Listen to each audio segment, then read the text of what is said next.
Brian, I love you. Love you. Sarah, I love you too. Oh, thanks. Morning fam, love you as well. So grateful that we have this relationship with each other. Big news going into the weekend. I talked about this late in the show on Friday, but wanted to re-air part of this for those who missed it. Also, let's start the week with some good news, right? Okay.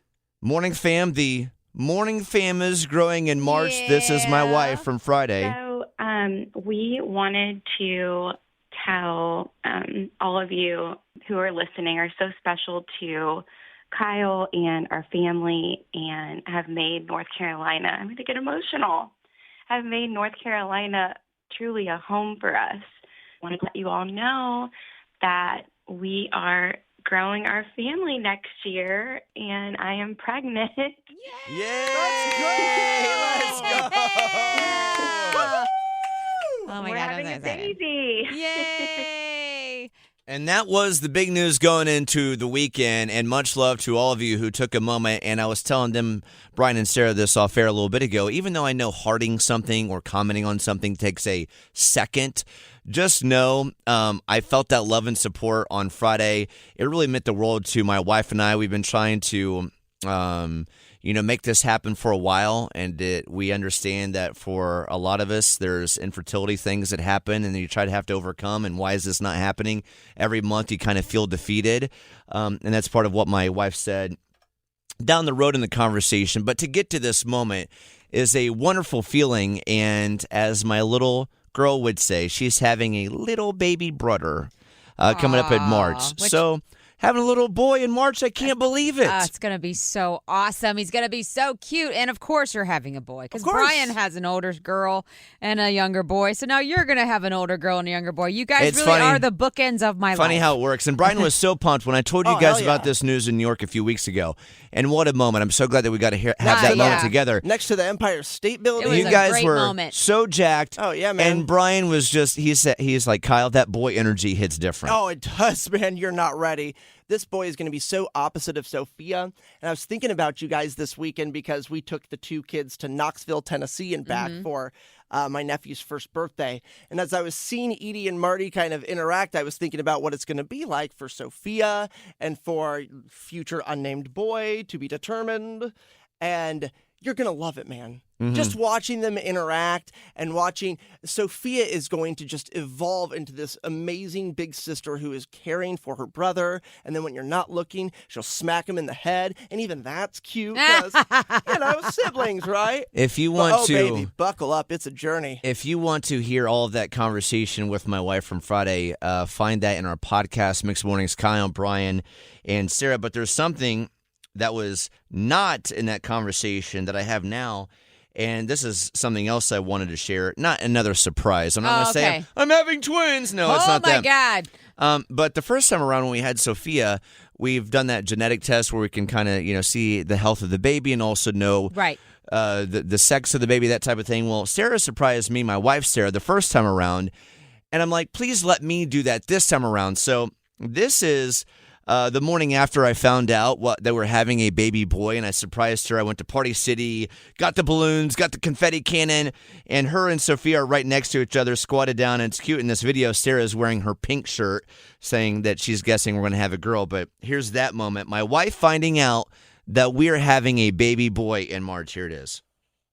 I wonder what Sarah thinks we're having in March, based on the color of the shirt she has on. I think it's going to be another girl. Only the confetti will tell. Okay. Sophia, you ready? Ready? Here we go. Aww. You ready for Mama to do it? Say 1, 2, 3. Oh my gosh. No. No. Surprise! No way. We're having a baby boy. Oh my gosh. I am shocked. No, I'm not. Sophia, you're having a little brother. It's a boy. Sophia, what do you think? Blue. Oh my God, I'm like literally stunned.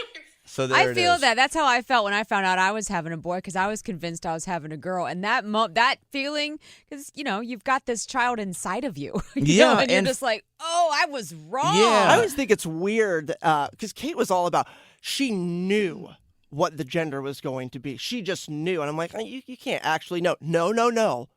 I know. Did you convince yourself that you knew hands down Luca was going to be a girl? Maybe. I don't know what it was, but I was shocked. I was absolutely shocked. We were shocked too, and it wasn't that we were rooting for another girl. It's just we've had girl energy for 3 years, so we're just thinking this is what we're used to. We're going to have another girl. Not that we're like, oh, we got to have another girl. We got to have a boy. And then when I read the sex of the baby most consistent with or most likely, however it reads, male. Yeah. How'd it hit you, man? I'm like, oh, my God. Oh, boy. Okay. Because I also just thought kind of girl. Not that's what I was rooting for. It's just that's what I was feeling. What you're used to. And I went to this Halloween party over the weekend, and I saw there's a lot of younger kids there. And I saw this little boy in his Batman costume. Cute.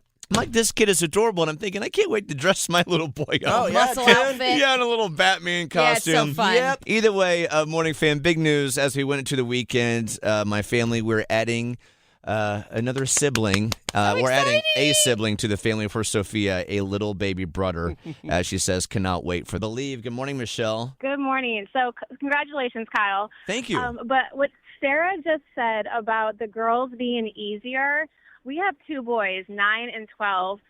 We had our COVID baby, a little girl. She is 3. And if we would have had her first, y'all, we would have had no children. Like, no more children. Like, okay. So is she a terror? So I don't know. Our boys are like so easygoing. They're like such mama boys. Granted, I've gotten hit in the eye with a Nerf dart, recently. So boys a little bit different when it comes to play. But yeah, our girl, like I had to baby proof for my boys. Everything's gonna walk down with her. Like everything you think she wouldn't get into, 100% she's into within 30 seconds. Well, it makes sense on the wall. Yeah, it makes sense because she's like a little sister and she's got to keep up with her big brothers. So that does make sense. She's like, oh no, you're not going to ignore me. Mm-hmm. Heck no, she runs our household. Oh, so, sweet girl. But That's awesome. congratulations. Boy, mom, all the way here with 2 boys. They're amazing. And the girl's been amazing too. So congratulations, Kyle. Oh, Michelle, thank you so much. I'm excited to see that dynamic that I've kind of heard about from Brian with the daughter first and then the boy second. So I'm excited to see what that dynamic looks like because when the little boy is born, Sophia will be almost 4 a couple months after that. So it'll be interesting to kind of see what that looks like here in a few months. But I'm very excited. And Michelle, definitely be sweet. Thank you for the encouragement. I really appreciate it. Thanks for listening. You have a good Monday. You too. Bye. Bye. I can't wait to see what this looks like. I love that they're mama's boys all the way. Brian and I are also mama's boys. And then Luca, also very much a mama's boy, but he's also a little mini Kool-Aid man. It's the best of both worlds, and I'm very excited about all these things. You should be. It's going to be great. So with that, also, speaking of Luca, it's so good to see him on Saturday morning at our Day of the Dead event. Every time I see that kid, it looks like he's aged a year. I know. He's a big guy. He'll be 9. I can't believe next month. that. I cannot. Unbelievable. It's stunning.